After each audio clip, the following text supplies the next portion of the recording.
Olá, boa tarde. As delações da JBS envolvendo o presidente Michel Temer criaram um cenário de incertezas para a política e economia do país. O governo tenta avançar nas reformas para recuperar a estabilidade. Mas será que existe fôlego para isso?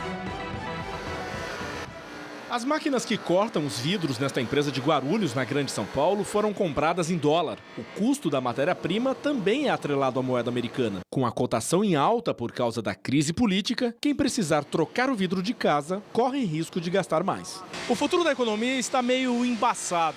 Isso afeta também milhões de brasileiros que perderam o emprego e estão à procura de uma nova oportunidade para voltar ao mercado. Essa empresa, por exemplo, adiou planos de contratações, esperando a situação clarear. Nós estamos demitindo, porém, o pessoal que a gente poderia contratar está acabando ficando para segundo plano mesmo. O clima quente de Brasília foi como um balde de água fria na economia, que começava a dar sinais de reação. Além da disparada do dólar, a incerteza sobre o andamento das reformas trabalhista e da Previdência no Congresso afetou a confiança dos investidores. A Confederação Nacional da Indústria e o Sindicato da Habitação de São Paulo manifestaram preocupação com o atual cenário. As duas entidades divulgaram notas dizendo que o país não pode parar. O atraso nas reformas atrasa a recuperação econômica, atrasa a geração de empregos, atrasa a criação de um ambiente de negócios mais favorável, atrasa a contratação de empregos. Defendemos enfaticamente e colocaremos isso para o Congresso, que as reformas precisam continuar.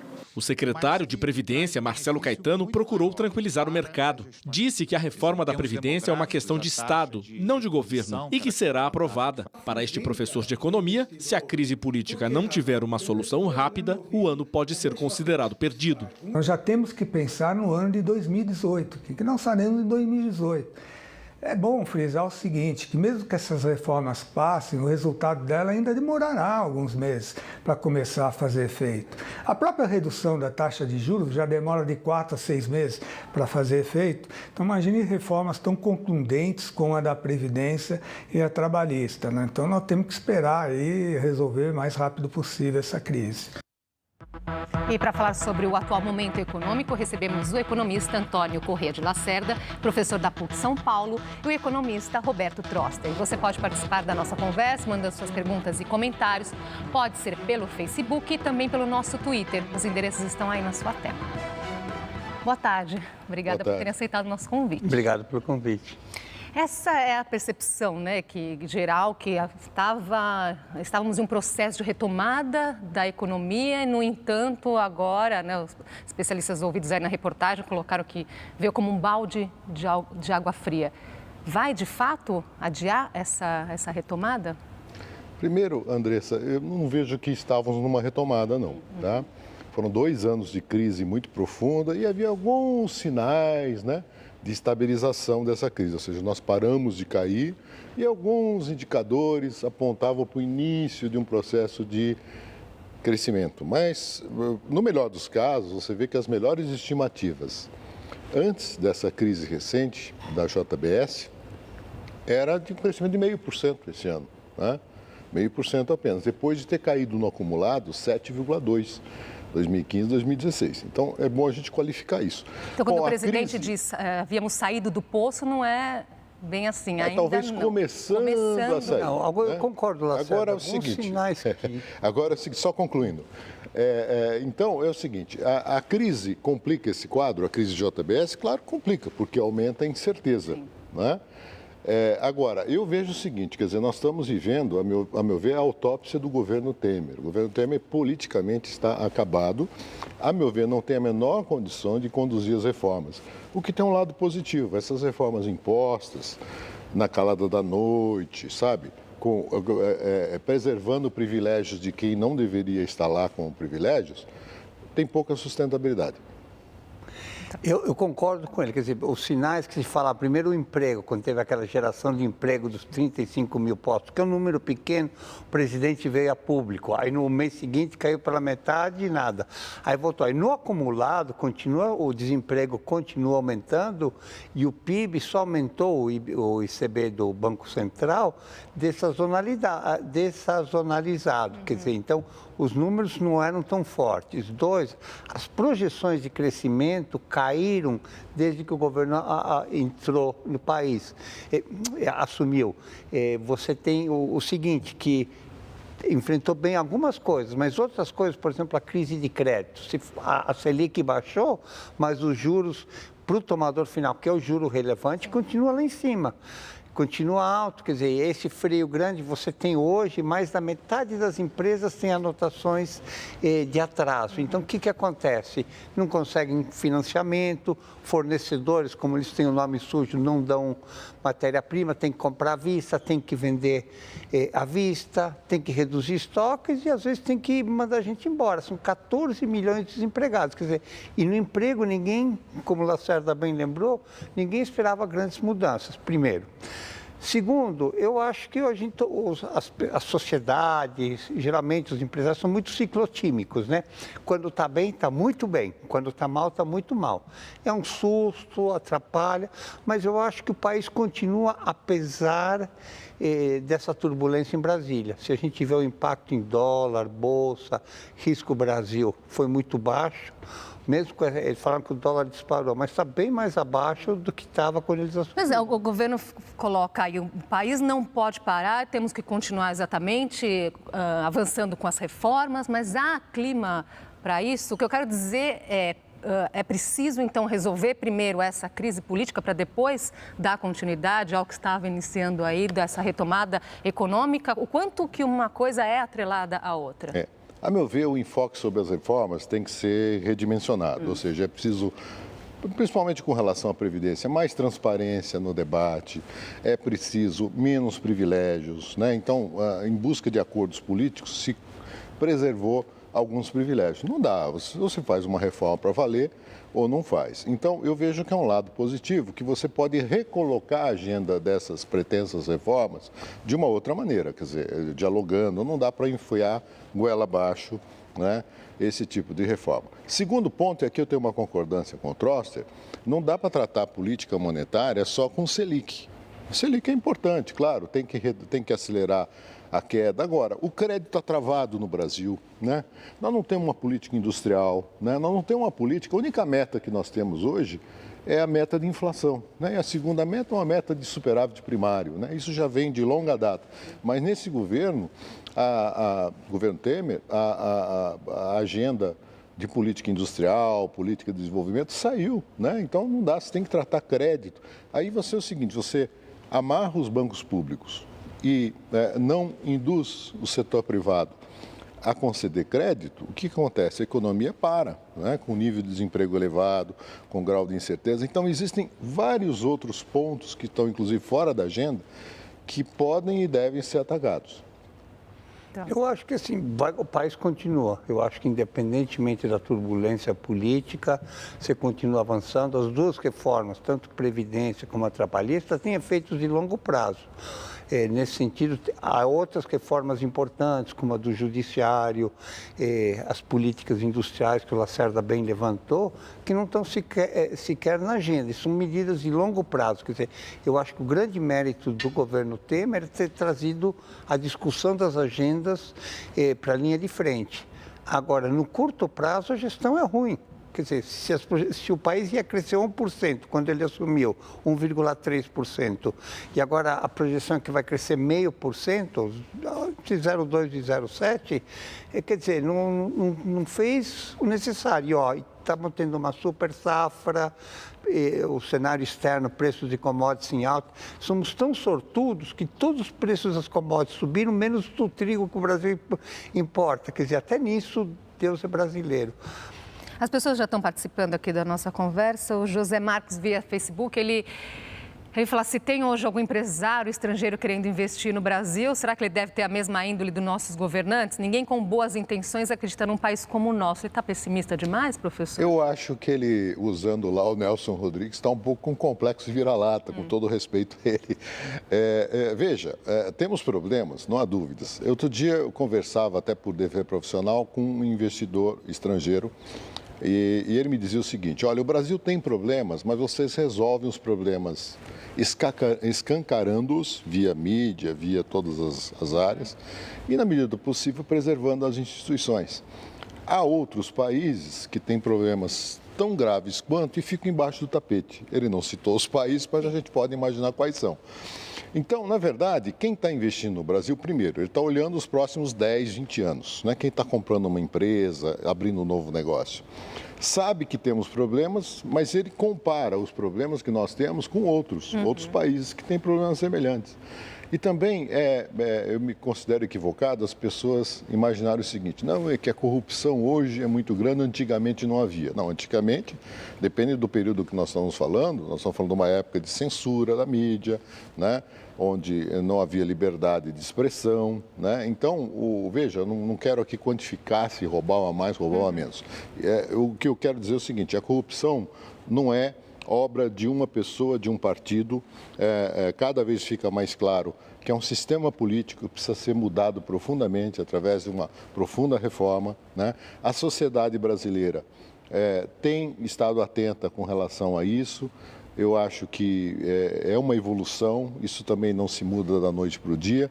E na área econômica, eu vejo que, como já sinalizamos aqui, tem muita coisa a ser feita. E há coisas que, às vezes, dependem da gente mesmo. Por exemplo, um quadro que a gente citou aqui, situação de crédito. É claro que você precisa, como governo, trabalhar essa questão, né? Usar os bancos públicos quando tiver necessidade, trazer o setor privado junto, né? E, sobretudo, o investimento público. O investimento público, para mim, numa fase de crise, é fundamental, né?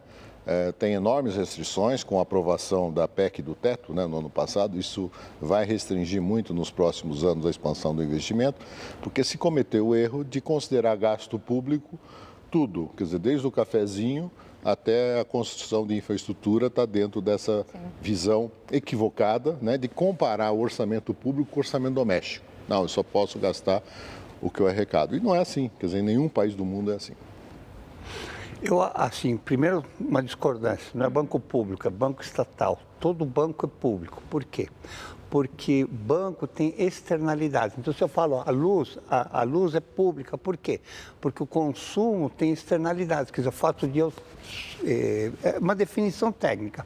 O impacto do crédito, tanto faz o banco estatal ou privado. Quer dizer, agora estão querendo resolver, não podiam ter nomeado alguém melhor para o BNDES.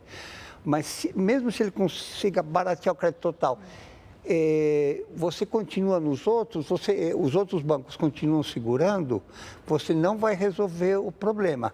E o que é uma externalidade do crédito? O que acontece? Você, por exemplo, uma empresa vai à falência, o que acontece? Todos os fornecedores delas vão ficar sem receber, todos os funcionários vão ser mandados embora, então possivelmente os fornecedores também vão ter dificuldades financeiras, quem for mandado embora também, né, vai ter dificuldade. Quer dizer, então você tem externalidade do crédito. E o que acontece no Brasil? Você continua com o mesmo modelo de crédito de há 30 anos atrás. Justo antes de começar o plano real, as taxas chegaram a 12.000% ao ano, são 1000 vezes maiores que...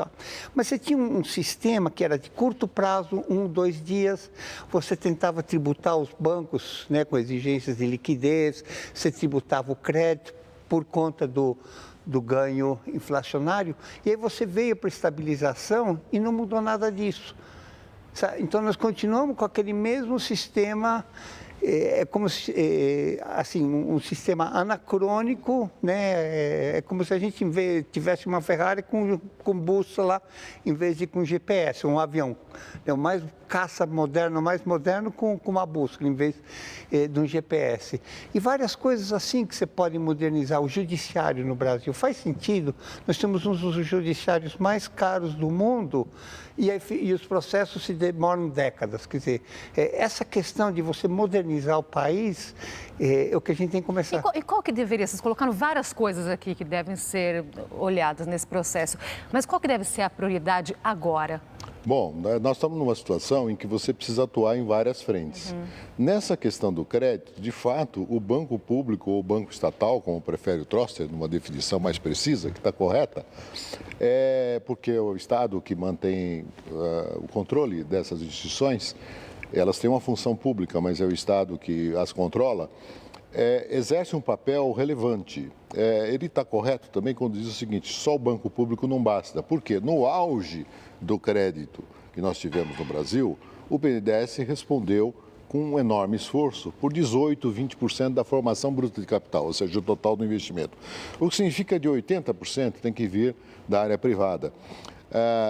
Parte disso são reinvestimentos das empresas, né, 50% mais ou menos, e o outro é crédito. O que está faltando para decolar o crédito no Brasil, entre outras coisas, é a estrutura do financiamento da nossa dívida pública. Então, o prêmio para você não fazer nada, como banco ou como aplicador, é muito grande, porque o Brasil é o único país do mundo que te oferece títulos públicos a qualquer prazo, com um risco baixíssimo, com a maior taxa de juro real do mundo. Ou seja, eu recebo muito por aplicar sem risco, né? Então, não há apetite para investimento, especialmente de longo prazo, que é o que requer investimento em infraestrutura, etc. Então, eu tenho que usar o banco público, mas eu tenho que, de alguma forma, trazer junto o setor privado, porque só o banco público ou o banco estatal não será passível disso. Então, essa é uma área que pode ser atuada imediatamente, Outra coisa, menor volatilidade no câmbio, né?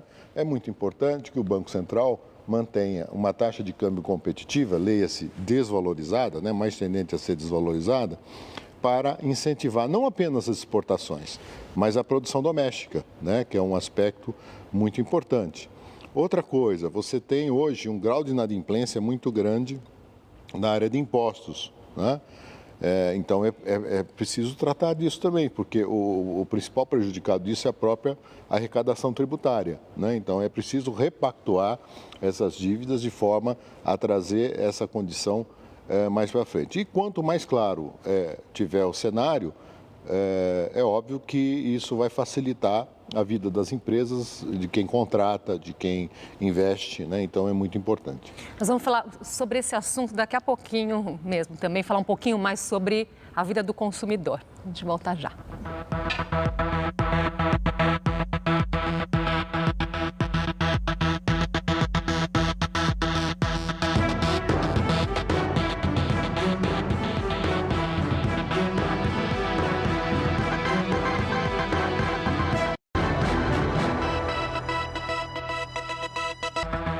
Já estamos de volta com o JC Debate. Já conversamos sobre o atual momento econômico. Com a gente, o economista Antônio Corrêa de Lacerda, professor da PUC São Paulo, e o também economista Roberto Troster.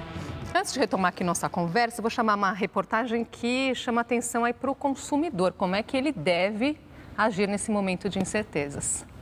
A incerteza na economia tem tirado o sono de muita gente. Dá para tirar o sono, dá para você ficar preocupada com o futuro dos filhos, com o futuro do país. Eu estou aqui há mais de 1 hora procurando o que eu posso levar, o que eu não posso, né? Comprar menos, usar ou não cartão de crédito, pagar dívidas ou investir. Essas dúvidas estão rondando a cabeça do brasileiro. E em meio à crise política que impacta diretamente no nosso bolso, decidir o que fazer com o dinheiro não está nada fácil. Para enfrentar esse turbilhão de mudanças, é preciso cautela e, principalmente, planejamento. Quem já tem dinheiro investido, é bom se acalmar, analisar os dados e esperar. Para quem tem dinheiro novo e vai investir, investir aonde? Em quê? Não é nem em bolsa, nem em dólar. E nos juros, que é a recomendação mais adequada, aplicar em juros de taxa pós-fixada. Algumas dicas simples ajudam a controlar o orçamento familiar. No supermercado, por exemplo, uma boa opção é trocar marcas mais conhecidas e mais caras por outras mais em conta. É o que Dona Leonete tem feito. Agora estou vendo aqui o preço do leite em pó, se vale a pena levar. Tem que ser assim, além do valor, você passa a conhecer outras marcas, né? Outra dica é pesquisar antes de comprar. Analise preços, pechinche e avalie se realmente a compra é necessária. Fique atento com as armadilhas da promoção e se o desconto é real. E se você está endividado, tente negociar o quanto antes para que os juros não virem uma bola de neve. Tem que planejar como você vai pagar essa dívida. Vamos aproveitar para falar então um pouquinho do consumidor, que ele está assistindo todo esse cenário, essas notícias. Aí começa, será que eu piso no freio, não piso? O que tudo isso tem? Qual que é o impacto no meu bolso? Bom, aí são 3 coisas, né? Primeiro, naquela questão anterior, do bloco anterior, o que o país pode fazer? Tem coisas que o executivo pode fazer. Por exemplo, hoje quem aplica em renda fixa, o máximo que paga de imposto é 22,5%. Tem casos que paga zero. Podia começar a subir ali a tributação em quem vive de juros e baixar em quem pega dinheiro emprestado. Desempossar a liquidez. Tem toda uma série de medidas que só depende do executivo. Segundo, o consumidor. Tudo indica que a economia vai crescer esse ano, a economia vai terminar esse ano no azul, em vez de 0,5, como falou Lacerda, 0,2, mas esse ano é positivo, o ano que vem vai ser positivo. Agora, a média 0,5 e a média 2% não é igual para todos. Então, o que acontece? Tem gente que o ano que vem ainda vai ser ruim e o outro também. Tem outros que já estão respirando melhor. Não é um crescimento que vigora. Então, a primeira precaução, mais segurança possível. Guarda, posterga tudo, corta gastos, até a gente já está em terra firme há bastante tempo. Segundo, essas recomendações que foram dadas, muito bem dadas, valem sempre, não só quando tem crise. Sim. Quando não tem crise, é que acontece, a gente fica fraco justamente nos momentos de bonança. Então, nos momentos de bonança, agora não tem opção. Em momentos de bonança é que a gente tem que ser cuidado, fazer orçamento, só comprar o que precisa. Conversar sobre esses assuntos com a família, que a gente vê que agora todo mundo aproveitando para explicar, né, falar de educação financeira com os filhos, mas é algo que tem que ser um hábito. Ser um hábito e ser sempre, não pode ser só nos momentos. E mais importante, eu acho que discutir o país não pode ser uma coisa só de economistas. Todo mundo tem que discutir isso sempre, ver o que faz sentido, o que não há. Porque todo mundo fala mal dos políticos. Estão procurando. Não são só, os políticos vão fazer o que a sociedade pede. E a sociedade tem que pedir bem. Não adianta assim, quem que vai substituir, quem que vai ser o próximo presidente. Eu acho que de qualquer jeito, é começar a pensar nisso, todos, associações de classe, nas escolas. O Brasil que Brasília vai fazer vai ser o Brasil que todo mundo quer, não o Brasil que eles acham que é bom para nós. Professor. Isso, e lembrando o seguinte, quer dizer, o sistema político, ele vive muito de pressão, né? E, infelizmente, quem tem poder de fazer pressão é quem tem dinheiro, né? Então, a grande sociedade, os mais pobres, não tem tanto poder de formação de opinião e de pressão. Então, é muito importante que a sociedade se manifeste, né, sobre tudo o que está acontecendo e, através das suas representações, se façam valer. Agora, com relação às pessoas, o seu dia a dia, eu diria o seguinte, quem tem dinheiro e não sabe o que fazer com ele, está com um bom problema, porque o maior problema é aquele que não tem dinheiro e está endividado. Né? Então, começando por esse, quer dizer, o que está endividado, deve ficar atento ao seguinte, você tem hoje opções de financiamento, às vezes você está com uma dívida muito cara no cartão de crédito, no cheque especial, que são dívidas absurdas, são taxas de juros astronômicas. E muitas vezes você tem a opção de renegociar na sua própria instituição ou com outras instituições financeiras, um crédito pessoal, um empréstimo consignado, se estiver empregado, né? Substituindo essa dívida. Então, às vezes, é melhor você quitar a dívida velha, que está te cobrando muito, e pegar uma dívida com um juro um pouco menor, porque isso vai evitar que essa dívida se prolongue, né? Quem tem dinheiro e precisa aplicar, precisa ficar atento ao seguinte, taxas de juros estão caindo, né? Então, o mais provável, se você puder travar o seu investimento a uma taxa pré-fixada, eu diria que nesse momento você tem um pouco mais de garantia, né? De ganhar, de ter alguma rentabilidade um pouco melhor do que numa pós-fixada, tá certo? Porque a pós-fixada deve acompanhar a queda dos juros. Então, são alguns detalhes que, se as pessoas tiverem dúvida, hoje o grau de informação que você tem é muito grande, né? Tem blogs, tem sites, nas agências bancárias há uma disputa muito grande entre elas também, o que tem feito com que... Quer dizer, num momento como esse também podemos dizer que o próprio consumidor também tem o poder de negociação, não é? Tem o poder. E lembrando o seguinte, quer dizer, esse tipo de coisa que não é só na crise, como lembrou o Trost, gosta. Você pode em qualquer momento. Só complementando, tem agora uma coisa que se chama crédito digital. Tem até uma associação que é a ABCD, Associação Brasileira de Crédito Digital. E você faz empréstimos eletronicamente na internet com taxas muito baixas. E a maioria dos empréstimos que eles fazem justamente para renegociação, que a pessoa pega uma dívida, refinancia com eles. Taxas boas, eficiente, funciona. E às vezes é fora do sistema e isso está pressionando uma queda dos juros e uma redução da inadimplência. Tem outras coisas que eu queria colocar aqui. Nosso tempo está acabando. E o que dizer para as pessoas que estão desempregadas? Bom, o desemprego, infelizmente, é a causa imediata da crise. Na medida em que a economia retomar o seu eixo, o desemprego tende a começar a diminuir, né? Eu acho que as pessoas que tiverem oportunidade podem se requalificar, né? Podem fazer cursos, inclusive existem cursos gratuitos, porque no momento em que vier a recuperação, ela poderá ter mais oportunidades frente ao que vai aparecendo. E eu diria que ela tem que se reinventar, que ela não está desempregada, que ela está sem trabalho, que é melhor a visão disso. E às vezes você tem que se reinventar, sabe? Começar a pensar, quer dizer, pensar como é que eu posso ganhar dinheiro. Então você vê muita gente que a crise acaba sendo a solução, depende de cada um. Mas eu acho que a pior coisa que pode acontecer com alguém, e nesse sentido os homens são mais vulneráveis que as mulheres, é estar desempregado. Então, estou sem trabalho, o que eu posso fazer? Como é que eu posso gerar dinheiro? O que outras pessoas que estão na mesma situação que eu sou? Então, reinventar, a gente tem que reinventar o Brasil e se reinventar todo dia, acho. Acabou nosso tempo, infelizmente.